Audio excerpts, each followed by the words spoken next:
I was the guy who never missed a deadline. First to arrive, last to leave. The one who answered emails at midnight and jumped on problems no one else wanted to touch. I trained new hires, fixed broken systems, and covered for my manager more times than I could count. Everyone said I was next in line for promotion. I believed them. There was an opening. Senior analyst. It was practically mine. I'd done the work for over a year without the title. HR even hinted I'd be hearing from them soon. I had already drafted my resignation from my side gig. I was ready to step up. And then she got it. Jessica. She started 6 months after me. Showed up late on her first week. Spent most meetings smiling, nodding, and taking notes she never read again. She had charisma, I'll give her that. She asked questions that made her seem engaged. Laughed at every joke our manager told. Learned quickly who to be seen with and when. Still, she wasn't bad at her job. Just average. She wasn't exceptional. She didn't build dashboards. Didn't train anyone. Didn't cover nights or weekends. But she had one talent I underestimated. She knew how to manipulate perception. The day she got promoted, I congratulated her. Smiled like everyone else. Clapped politely during the meeting. Pretended it didn't sting when she thanked the team for believing in her. That night, I went home and stared at my ceiling until sunrise. The next morning, I walked into a meeting and found out I was being transferred. Not promoted. Not reassigned. Transferred out of my team. No warning. No discussion. The official reason? Department restructuring. Unofficially? Someone had filed a complaint. I didn't know what was worse, the accusation or the timing. 2 days after the promotion, I was called into HR. No context. Just a calendar invite with that sterile subject line they use when they want you nervous before you even sit down. The room was cold. No windows. One chair too many. A printed packet already waiting on the table when I arrived. The woman across from me didn't look angry. She looked disappointed. That fake disappointed HR face that says, "We believe you did something wrong, but we're still pretending to be objective." She slid the packet toward me. Inside were screenshots of Slack messages. Selective ones. Comments taken out of context. Things I'd said to coworkers while solving problems. Half of it was sarcasm. The rest was frustration clipped to look like misconduct. And there was a name at the bottom of the complaint. Jessica. She'd filed it anonymously, but someone left the metadata in one of the PDFs. Rookie mistake. She accused me of being toxic. Said I created a hostile environment. That I questioned her work, undermined her confidence, made her feel unsafe. She didn't mention that I trained her. That I fixed her client decks when she didn't know how to format them. That I stayed late one night to walk her through a metrics report she should have known how to build. I kept my face still while I read. No reaction. No defense. They asked if I had anything to say. I said I'd respond in writing. I didn't need to argue in that room. It was already decided. The next week, I was officially reassigned to a lower profile team. No more leadership track. No more high visibility projects. No more career momentum. They stripped me of everything I'd built over 3 years, based on a handful of sentences and the word of someone who knew how to play the system better than I did. Jessica got my job, my desk, my pipeline of projects. I got silence, and a clear view of exactly how the game was played. She wanted me gone, but she forgot one thing. You don't bury a guy who already knows how deep the ground goes. I didn't try to get my old job back. There was no point. Once HR has a complaint on file, it doesn't matter how clean your track record is. You're tainted. Maybe not fired, but marked. Every meeting feels colder. Every email goes unanswered just a little longer. Every mistake, even one you didn't make, somehow belongs to you. So I adapted. The new team they put me on was a graveyard of misfits. Burned out veterans. New hires no one mentored. One guy hadn't updated a report template since 2015. Another didn't even know how to pull data from our dashboard. I kept my head down, did the work, said nothing, and watched. From a distance, I could see Jessica take over my old territory. She ran meetings I used to organize, pitched projects I had laid the foundation for. Clients I had built relationships with were now answering her emails. She posted updates in Slack like a politician, all polish, no substance. And everyone applauded, at least on the surface. But underneath, I could see the cracks. She struggled with timelines, delivered reports late, missed key metrics in client briefs, delegated everything and blamed juniors when things went sideways. But she was protected now. She had momentum. No one wanted to admit they'd made the wrong call. Meanwhile, I was building something else. Late nights turned into weekend calls. I reached out to an old mentor, someone who had left our company a year earlier to join a small but aggressive startup. They were expanding, needed experienced hands to help scale operations. People who could lead, not just manage. They gave me a shot. I started consulting part-time. Quietly. Legally. On my own time. 6 months in, I had one foot out the door. 9 months in, I had an offer. And 1 year to the day after I was demoted, I handed in my resignation. No drama. No email blast. Just a clean break and a 2-line farewell message. The funny thing is, no one even asked why I was leaving. They thought I was done. They were wrong. Because 3 weeks later, my new company announced a strategic acquisition. Of theirs. The announcement dropped at 9:01 a.m. on a Monday. Subject line: Welcome to the team. Strategic integration begins today. It went out to both companies at once.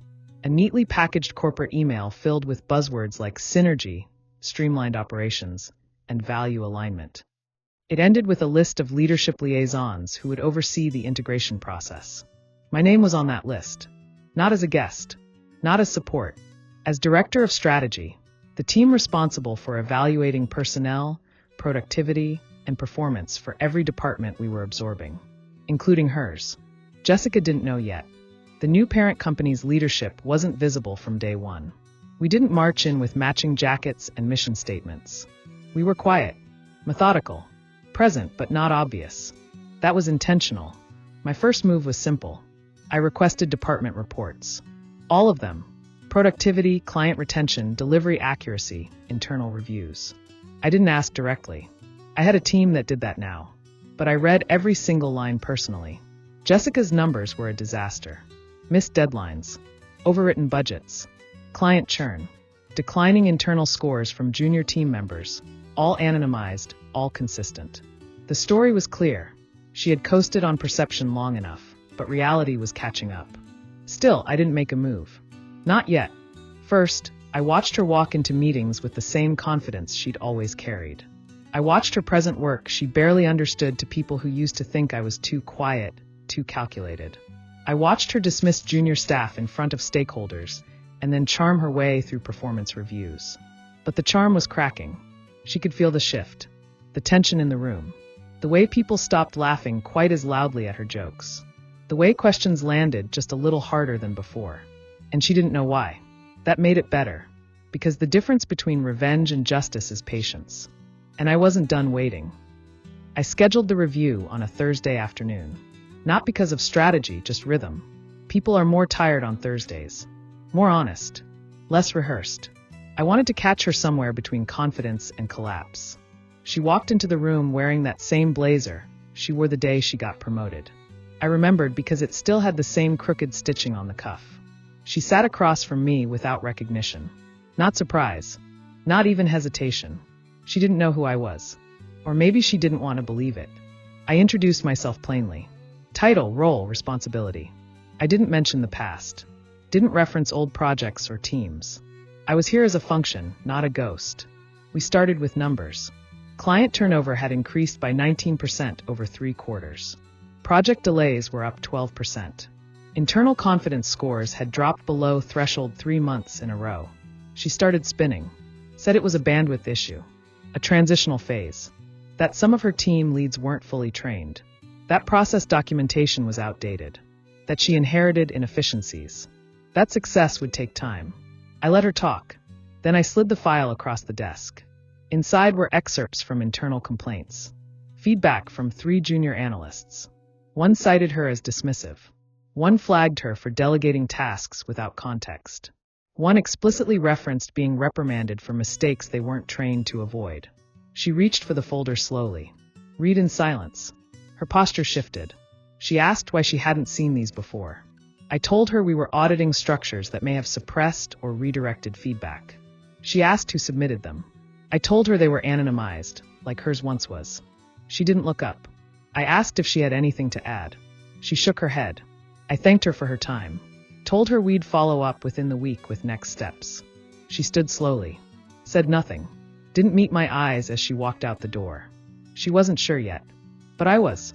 The same system she used to take me down was about to take her with it. And this time, it was working exactly as designed. By Monday morning, she knew. You can spot the moment people realize they've lost control. They stop reacting to things directly. Instead, they try to control the air around them. Small talk gets louder. Laughter more forced. They linger in hallways. Schedule unnecessary meetings. Ask questions they already know the answers to. Jessica did all of it. She CC'd extra names on emails. Replied all with energy she hadn't used in months. Asked her team how they were doing, like she suddenly remembered they had feelings. She even showed up early. For once. But the room had already shifted. No one smiled the same. Conversations paused when she entered. Junior staff said, yes, without eye contact. And I didn't need to say anything. Because she knew. She knew the numbers. Knew the file. Knew I wasn't just another visiting executive. She didn't know exactly who I was yet. But she knew I was the one holding the pen now. And then came the meeting invite. It was from my department. Subject line. Organizational alignment. Phase 2 review. She was on the list. So was her manager. So was HR. She responded within 5 minutes. Looking forward to the conversation. Of course she was. By Thursday, her manager had received the formal recommendation. We phrased it professionally: lack of alignment, diminished performance consistency, insufficient leadership stability.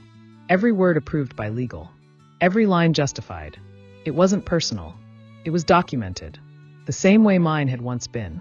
Except I didn't need to embellish. I didn't need to manipulate. I didn't need to lie. All I had to do was show the truth. And let it do what she once used it to destroy me. She walked into that meeting with the calm of someone trying to act unfazed. She left without a title. Officially, it was a mutual decision. Unofficially, she was removed. And I didn't say a single word. Not in the meeting. Not after. Because I had already said everything I needed, a year ago, when I let her walk over me without resistance. Now, I was just walking past her. She didn't say goodbye. No dramatic email. No fake gratitude. No final, I'm excited for the next chapter post on LinkedIn. Just gone. One day she was pacing the office pretending everything was fine. The next, her desk was cleared before noon. The only thing left behind was her access badge. It sat on the edge of her old desk like a relic. Face down.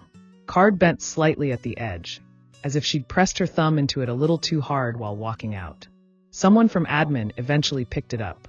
No one asked questions. No one wanted answers. The room felt lighter. People started breathing again. Conversations returned. Laughter resurfaced, not the forced kind she used to weaponize, but real, imperfect, human noise.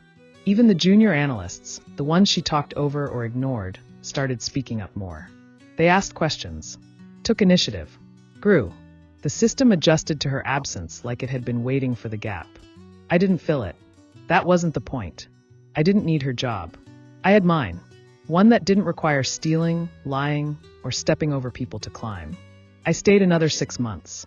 Long enough to finish the integration, clean up her mess, and promote 3 people she overlooked. One of them had considered quitting before she left. Now they led a team. Then I moved on. Not because I was running, but because I had done what I came to do. I never saw her again. I don't know where she went, what job she found next. Whether she tried the same tactics somewhere else or finally realized the game doesn't always bend. I don't check, because when you're the one writing the ending, you don't need to reread the chapter. Sometimes people ask me if it felt good. If watching her get walked out the same way she tried to walk me out gave me closure. If I celebrated. If I smiled. The answer is no.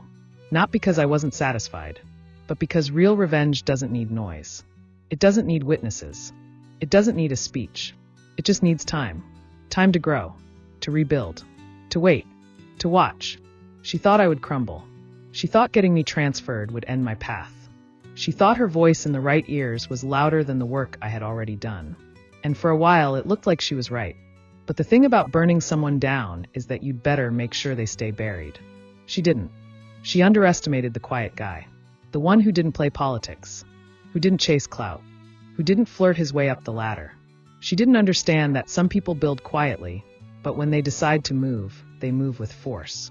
I didn't take her job. I took the system that gave it to her. I didn't expose her publicly. I documented her privately. I didn't insult her. I promoted the people she tried to silence. There was no announcement, No grand revenge. Just an empty seat. A badge left behind. And a room that felt better without her in it. And the next time I walked past her old desk, I didn't even look twice. Because victory isn't always loud. Sometimes it's just silence where chaos used to be.